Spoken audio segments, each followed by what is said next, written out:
Praise Lord, brothers and sisters.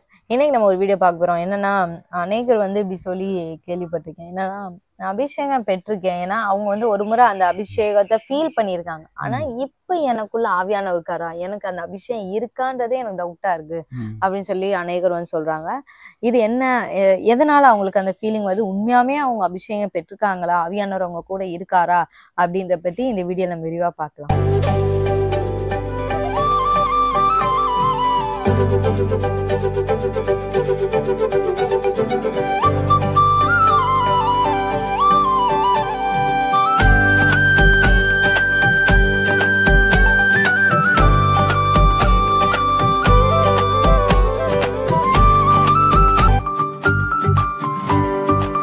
பொதுவா பாத்தீங்க அப்படின்னா அபிஷேகம் பெற்றிருப்பாங்க. ஏன்னா அவங்க பெற்ற அந்த ஃபீலிங் இருக்கனால்தான் அவங்களுக்கு அந்த உணர்வு வருது. ஆவியானுடைய நடத்திப்பு அதெல்லாம் உணர்ந்திருப்பாங்க. ஆனா இப்ப அதுக்கப்புறம் அதை இது பண்ணாம வச்சிருப்பாங்க. எப்படின்னா திருப்பி திருப்பி பிரேயர் பண்ணாம, இல்லன்னா அந்த ஒரு கனெக்ஷன்லயே இல்லாமயே இருந்திருப்பாங்க. அபிஷேகம் என்பதே ஜபத்தினுடைய கனெக்ஷன் தான். ஆவியானவரே அதுதான். நம்மளுடைய செய்திய இயேசு கிறிஸ்துவ கொண்டு போய் ஒப்படைக்கிறது. இயேசு கிறிஸ்துவ செய்திய உங்ககிட்ட ஒப்படைக்கிறது தான் ஆவியானுடைய செயல். அதுதான். இப்ப இவ்வளோ நாங்க மினிஸ்ட்ரிக்குள்ளே இருந்துமே நாங்களே இப்ப ஒரு 3 நாள் ப்ரேயர் பண்ணலன்னு வைங்க, பயங்கரமா ஊழியத்துலதான் இருக்கும். ஆனாலும் ஊழியம் இருந்துட்டு பிரேயர்லயே உட்காரலன்னு வைங்களேன், நமக்கும் ஆவியானவருக்கும் இடையில ஒரு கனெக்ஷன் இல்லாத மாதிரி. அப்படி திருப்பி நம்ம ஒரு 1/2 மணி நேரம் உட்கார்ந்து நல்லா பிரேயர்ல அந்நிய பாஷை பேசி பிரேயர் பண்ணும்போதுதான் அந்த ஃபயர் நம்ம ஃபீல் பண்ண முடியும். அதான் இந்த இடத்துல அப்போஸ்தலனாகிய பவுல் தீமோத்தேயுக்கு எழுதுறாரு. தீமோத்தேயு அவருக்கு ஒரு உடன் ஊழியர், அதாவது அசிஸ்டன்ட் பாஸ்டர் மாதிரி. இளம் வயது தீமோத்தேயுக்கு ஒரு அட்வைஸ் மாதிரி சொல்றாரு. என்ன சொல்றாருன்னா 2 தீமோத்தேயு 1:6 இருக்கு. இது நிமித்தமாக நான் உன்மேல் என் கைகளை வைத்ததினால் உனக்கு உண்டான தேவ வரத்தை நீ அனல் மூட்டி எழுப்பி விடும்படி உனக்கு நினைப்பூட்டுகிறேன்னு சொல்றாரு. அநேகர் பாத்தீங்கன்னா அந்த பாஸ்டர் யாராவது ஜோம் பண்ணும் போது அவங்களுக்கு ஒரு அனாயிண்டிங் கிடைச்சிருக்கும். அததான் இந்த இடத்துல என்ன சொல்றாருன்னா, நீ நான் உனக்கு கொடுத்துட்டேன், அந்த வரத்தை கொடுத்துட்டேன், ஆனா நீதான் அதை அனல் மூட்டி எழுப்பணும் அப்படின்னு சொல்றாரு. நம்ம இப்ப எரியற தீயில விறகு கட்டி வைக்கிறப்பதான் அப்பதான் இன்னும் நல்லா எரியும், அது கண்டினியூஸா எரியும். அதுதான் அந்த அனல் மூட்டி எரிகிறது, அனல் மூட்டி எழுப்பி விடுறது. அப்ப நம்ம ஒவ்வொரு நாளும் நம்ம அந்த அபிஷேகத்தை அந்த அனல் மூட்டி எழுப்பி விடணும். அப்பனா மட்டும்தான் அந்த நம்ம பெற்ற அபிஷேகத்தை நம்ம நிலைச்சிருக்கவே முடியும். கண்டிப்பா கண்டிப்பா. இப்ப இன்னொரு உதாரணம்னு வச்சுக்கோங்களேன். இது எக்ஸ்ட்ரா ஒர்க் பண்ற மாதிரிதான் நம்ம இது அப்படித்தானே. ஏன்னா ஒரு சில பேர் இப்ப நாங்க ஊழியத்துல இருக்கனால நாங்க சொல்றோம். இப்ப ஆராதனை ஒரு 2 மணி நேரம் நம்ம பிக்ஸ் பண்றோம்னு வைங்களேன். இந்த 2 மணி நேரத்துக்குள்ளேயே நம்ம எல்லா செஷனையுமே நம்ம வச்சு ஆகணும். பிரசங்கத்துக்கு ஒரு நேரம் ஒதுக்கி ஆகணும், சாட்சிக்கு ஒரு நேரம் ஒதுக்கி ஆகணும், அப்புறம் ஒர்ஷிப்புக்கு துதிக்கு ஒரு நேரம் ஒதுக்கி ஆகணும். இதுக்கு இடையில நம்ம அபிஷேகத்துக்கு கொஞ்சம் டைம் கொடுத்து ஆகணும். அப்ப அந்த ஆராதனை அந்த இது பண்ற டைம்ல நம்ம இது பிரிக்கிறப்ப நம்ம அப்படிதான் பிரிக்க முடியும். அப்ப அந்த சண்டே ஆராதனைன்றப்ப ஒரு 1/4 மணி நேரமோ அவ்வளவுதான் அபிஷேகத்துக்கு. அதனாலதான் எல்லா ஊழியத்திலயும் என்ன பண்ணுவாங்கன்னா அபிஷேக கூட்டம்னு செப்பரேட்டா வைப்பாங்க. அப்ப அவங்களுக்கு ஃபுல் டைம் 1 மணி நேரம் 2 மணி நேரம் அவங்களுக்கு தாராளமா டைம் இருக்கும். ஆனா அநேகர் என்ன பண்ணுவாங்கன்னா சண்டே மட்டும் நம்ம போய்க்குவோம் அப்படின்னு சொல்லிட்டு சண்டே மட்டும் போடும். அதுல என்ன கிடைக்குதோ அது மட்டும் போதும். அப்ப நீங்க இந்த இடத்துல என்ன மிஸ் பண்றீங்கன்னா, இந்த அனல் மூட்டி எழுப்புறத நீங்க மிஸ் பண்றீங்க. அந்த விறகு கிட்ட எக்ஸ்ட்ரா வைக்கிறாங்க பாத்தீங்களா, அதை நீங்க மிஸ் பண்றீங்க. அதாவது நான் ஸ்கூலுக்கு மட்டும் போவேன், ஆனா நான் வீட்டுக்கு ஹோம்ஒர்க் எல்லாம் பண்ண மாட்டேன் அப்படின்னு சொல்றவங்க ஸ்கூல்ல போய் படிப்பாங்க. ஆனா நம்ம எக்ஸ்ட்ரா டியூஷனுக்கு அதுக்கெல்லாம் வைக்கிறோம் பாருங்க. அப்படின்னா நல்லபடியா படிக்கணும் அப்படின்னு சொல்லி இதெல்லாம் பண்ணுவோம் இல்லையா. அதைத்தான் அவர் சொல்றாரு, அனல் மூட்டி வைக்கிற எக்ஸ்ட்ரா ஆக்டிவிட்டிஸுக்கு நம்ம தான் அதை முயற்சி பண்ணணும். உனக்கு நினைப்பூட்டுகிறேன். ஆமா, நம்ம தான் முயற்சி பண்ணோம். சண்டே சர்வீஸ்ல என்ன பண்ண முடியுமோ அதை பண்ண முடியும். ஆனா அபிஷேக கூட்டம் இந்த மாதிரி கூட்டம் எல்லா சபையிலும் வைப்பாங்க. அந்த இடப்பட்ட கூட்டத்துல போய் நீங்க உட்கார்ந்து அந்த அபிஷேகத்தை நீங்க பெற்றுக்கொள்ளணும். அபிஷேகம் என்பது மொத்தத்துல டோட்டலா என்னன்னா அணுதினமும் எரியணும். அது அணைஞ்சிச்சுன்னா திரும்ப அதை எரிய வைக்கணும்னா, நம்ம விறகு கட்டி எரிய வைக்கணும்னா அதுக்கு மண்ணெண்ணையோ பெட்ரோலை ஊத்தி அதுக்கப்புறம் எரிய வைக்கணும். நிறைய வேலை, அதுக்காச்சும் கஷ்டமானது. ஆனா அது எது எரிஞ்சிட்டு இருக்கதான ஒரு தீயில ஒரு கட்டையை வச்சோம்னா ஈஸியா பத்த வச்சுட்டு போயிடும்.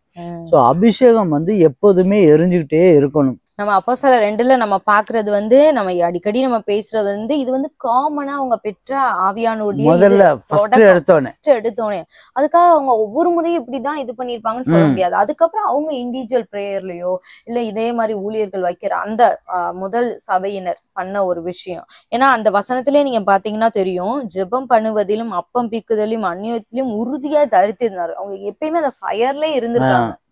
அப்படிதானே? ரொம்ப காத்திருந்துதான் அந்த அபிஷேகம் கிடைக்குது.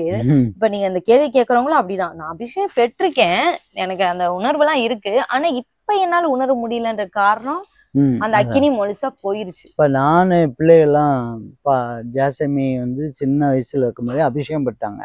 ஸோ அதை விட்டுறக்கூடாது, கண்டினியூ பண்ணக்கூடாதுங்கிறதுக்காகவே நான் என்ன செய்வேன்னா, டெய்லி அபிஷேகத்தில் நிரம்பி அது குறிப்பிட்ட டயத்தை ஒதுக்கி நீங்கள் ஜெபிக்கணும். ஜெபிச்சு அந்த அனுபவத்தை என்கிட்ட சொல்லணும். நீங்கள் ஸ்கூலுக்கு போகிறத தான், மற்ற படிக்கிறத தான், அதை டயத்தை ஒதுக்கிட்டு இந்த அபிஷேகத்தை நீங்கள் விட்டுறாமல் இருக்கிறதுக்கு நீங்கள் போய் டெய்லி ஜெபம் பண்ணிவிட்டு அந்த அனுபவத்தை எங்கிட்ட டெய்லி அந்த ரிப்போர்ட் மாதிரி, ஸ்கூல் ரிப்போர்ட் கொடுக்குற மாதிரி தான் அந்த ரிப்போர்ட் கொடுக்கணும்னு சொல்லி. அதனால தான் அந்த அபிஷேகத்தினுடைய மேன்மையை வரக்கூடிய நாட்கள்ல அப்படியே அந்த மேன்மையை பற்றி நாங்கள் அதிகமாக பேச முடிஞ்சது, நாங்கள் அனுபவிச்சதும் முடிஞ்சது. அபிஷேகத்தினால நிறைய அனுபவம் நாங்கள் பட்டிருக்கோம். அந்த அபிஷேகத்தை வந்து கையில விடாத அளவுக்கு, மொத்தமா அது மங்கி போகாத அளவுக்கு விடாம நீங்க பண்ணா மட்டும்தான் அந்த அபிஷேகம் வந்து திரும்ப திரும்ப திரும்ப எரியும்.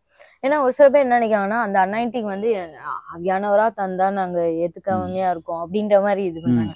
அதனாலதான் நாங்க இன்னைக்கு இந்த வசனத்தை பேசுறோம். அப்போ சிலர் நம்ம நிறைய நாள் படிச்சதுதான் இந்த வசனத்தை சொன்னது காரணம், அவர் வந்து நீதான் அதை பண்ணணுங்கிறாரு. உனக்கு உண்டான தேவரத்தை நீ அனல் மூட்டி எழுப்பி விடு. எல்லாரும் என்னன்னா ஒரு தடவை ஒன்ஸ் வந்துட்டா போகால, அது உள்ளதானே இருக்கும். அப்ப ஆவியானவர் உள்ளதானே இருப்பாரு, செயல்படுத்துவார்ல, செய்வார்ல அப்படின்னு நினைச்சுக்காங்க. ஆவியானவர் செயல்படுத்துவார் எல்லாவற்றையும், பர்வதங்களையும் நிர்மலமாக்க சமமாக்க அவரால் முடியும். அவரால் செய்யக்கூடாத அதிசயங்கள் எதுவுமே கிடையாது. ஆவியானவர் இருந்தால் எல்லாமே, எல்லாருமே அதிசயத்துக்கு தான் பார்க்காங்க. அதிசயமா ஆவியானவர் ஒன்றும் அதிசயம் செய்யற ஆண்டதான். ஆனா அந்த ஆவியானவரை நீங்க எப்படி தக்க வைக்கணுங்கிறதுக்கு தான் நான் சொல்றேன். அந்த அக்கினே நம்ம எப்படி முறை ஆவியானவர் வைக்கதான் செய்யறாரு. ஆவியான உங்களோடு கூட இருந்து அதிசயமானவர் தான், அதுல எந்த மாற்று கருத்து கிடையாது. பெரிய பெரிய காரியத்தை, கிரகிக்க கூடாத காரியத்தை எல்லாத்தையும் செய்வாரு. அவர் வந்து பராக்கிரமம் நிறைஞ்சவர். அவரு எல்லாவற்றையும் செஞ்சிருவார். பெரிய மலையை பார்த்து சமமாக்கி போட்டு தும் பண்ணிட்டு போயிடுவாரு. ஆனா அவரை நீங்க எந்த அளவுக்கு யூஸ் பண்ண போறீங்க, அது அனுதின வாழ்க்கையில நீங்க அனல் மூட்டி அவருக்குன்னு ஸ்பெண்ட் பண்ண டயத்தை ஒதுக்கி அவருடைய சமூகத்துல உட்கார்ந்து அந்த அக்னியை நீங்க உங்க இடத்துல தக்க வச்சுக்கிட்டீங்கன்னா நீங்க ஜெயிக்கலாம். இப்ப என்னுடைய பர்சனலாவே நான் சொல்லணும்னு வைங்களேன், இப்ப வந்து நல்ல ஜெபத்திலே இருந்தேன்னு வைங்களேன், நான் நார்மலா நான் வீட்டுல இருக்கப்ப கூட அந்நிய பாஷை பேசனா இல்ல வண்டியில போனா கூட என்ன எப்பெல்லாம் தோன்றோ அப்பெல்லாம் பேசிடுவேன். அது ஈஸியாவும் வரவும் செய்யும் ஒரு அந்த அபிஷேகத்துடைய ஃபீலிங். இப்ப வந்து கண்டுக்காம நம்ம வாட்டுக்கு மினிஸ்ட்ரியில இருந்துட்டோ ஏதோ பண்ணிக்கிட்டோ இருந்துட்டோன்னு வைங்களேன், அந்த ஒரு அந்நிய பாஷை பேசுறதே இதுவும் ஒரு ரொம்ப கடினமான ஒரு வேலை. ஒரு 5 நிமிஷம் இப்ப நீங்க இதை வந்து செக் பண்ணி பாத்துக்கலாம். இப்ப நீங்க ரொம்ப நேரம் பேசுறமா பேசி மணியை பார்த்து ஒரு 5 நிமிஷம் ஆச்சுன்னு வைங்களேன், அப்ப நீங்க எந்த இடத்துலயோ உங்களுக்கு கனெக்ஷன் கட் ஆயிருக்கு, நீங்க இப்ப ஸ்ட்ரகிள் ஆகுறீங்கன்னு அர்த்தம். அப்பதான் அந்த அக்கினி அவிஞ்சு போன நிலைமையில இருக்கீங்கன்னு அர்த்தம். நீங்க நம்ம ஜெபம் பண்ணும்போது சில நேரம் பார்த்தீங்கன்னா டைமே போகாது. பார்த்தேன்னா டயத்துக்காக பார்ப்போம், நம்ம ரொம்ப நேரம் ஜெபம் பண்ண மாதிரி இருக்கு, ஆவியில் நிரம்பல மாதிரி இருக்குன்னு பார்த்தா டைம் போகாது. ஆனா சில நேரம் பாருங்க, நல்ல அபிஷேகத்தை பார்த்தீங்கன்னா டைம் டக்குன்னு 3/4 மணி நேரம் 1 மணி நேரம் அப்படியே சர்வ சாதாரணமா போயிடும். அந்த வீக்கே நம்ம எவ்வளவு ஜெபம்னா இன்ட்ரெஸ்டிங்கா ஜெபம் வந்து நமக்கு இன்ட்ரெஸ்டிங்காவும் தெரியும். இந்த 1 மணி நேரம் ஜெபம்ன்றதே நமக்கு பாரமா இருக்காது. அப்ப எப்படின்னா நீங்க உங்க அக்கினி வந்து அங்க எரிஞ்சிட்டு இருக்குன்னு அர்த்தம். இப்ப வந்து இந்த மாதிரி இதுலயே நம்ம வந்து கண்டுபிடிச்சுக்கலாம், நம்ம அக்கினி வந்து அக்கினி நிறைய இருக்கா கம்மியா இருக்கா, இவர் சொன்ன மாதிரி நம்ம அனல் மூட்டாம இருக்கோமான்றத கண்டுபிடிக்கிற ஒரு சின்ன ஒரு எக்ஸாம்பிள். நல்லா உங்களுக்கு ஃப்ளோவா என்னால அந்நிய பாஷையில நேரமே அபிஷேகம் நேரமே என்னால 1 மணி நேரம் நான் வந்து அசால்ட்டா நான் ப்ரேயர் பண்ணிடுவேங்கன்னா உங்க அக்கினி வந்து தக்க வச்சுட்டு இருக்கீங்கன்னு அர்த்தம். ரெண்டாவது நீங்க நல்லா அந்நிய பாஷையில பேசினீங்கன்னா உங்க உடல் வந்து பாரம் வந்து ரொம்ப கம்மியா லகுவா இருக்கும். நீங்க 50-60 கிலோ இருக்குன்னு வைங்களேன், 60 கிலோ இருக்க மாதிரியே தெரியாது, ஒரு 5 கிலோ 6 கிலோ மாதிரி இருக்கும். அதே சமயம் சரியான அபிஷேகம் இல்லாம நீங்க ஜெபம் பண்ணீங்கன்னா 100 கிலோ பாரமா இருக்கும். பாரமா இருக்கும். 5 நிமிஷம் நீங்க அந்நிய பாஷை பேசுறதுக்கு முன்னாடியே 50 டைம் வாட்ச பாக்குற மாதிரி இருக்கும். நம்ம ரொம்ப நேரம் பேசியிருக்கோம், எவ்வளவு நேரம் ப்ரேயர் பண்ணிக்கோம், பாத்துருவோம்னு நல்லா இது பண்ற நேரம் தான் தரிசனமும் வரும். நீங்க நல்லா 1 மணி நேரம் நல்லா ப்ரேயர் பண்ணிட்டு இது பண்ற நேரம் தான் தரிசனமும் நமக்கு ஆண்டவர்ட்ட இருந்து வர முடியும். இல்லைன்னா ரொம்ப ஸ்ட்ரகிள் பண்ற மாதிரி இருக்கும். இப்படிதான் நம்ம வந்து அனல் மூட்டி எழுப்ப பிரயாசப்படணும். இந்த இடத்துல அப்போஸ்தலர் பவுல் வந்து தீமோத்தேயுக்கு கொடுக்குற அட்வைஸ் அதான், நீ தான் பிரயாசப்படணும். அப்ப நாங்க இப்ப உங்ககிட்ட என்ன சொல்ல வரோம்னா, நீங்க ரட்சிக்கப்படா குடும்பத்துல இருந்தாலும் சரி, எப்படி சூழ்நிலை இருந்தாலும் சரி, நீங்க ஒண்ணு வீட்டுல உட்காந்து இதுக்குன்னு தனியா டைம் ஒதுக்கி பண்ணுங்க. இல்ல எனக்குலாம் வீட்டுல பண்றதுக்கு எனக்கு சரியா வரல பாஸ்டர் அப்படின்னீங்கன்னா, நீங்க சபைக்கு போங்க. இந்த மாதிரி கண்டிப்பா எல்லா இதுலயுமே இப்ப வைக்கிறாங்க. கண்டிப்பா அதுக்கு நம்ம பிரயாசப்பட்டுதான் ஆகணும். உங்க சபையில பக்கத்துல ஒரு சபை இருக்கதாச்சு. எல்லாருமே அபிஷேகம் கூட இப்ப நடத்துறாங்க, அங்க போங்க.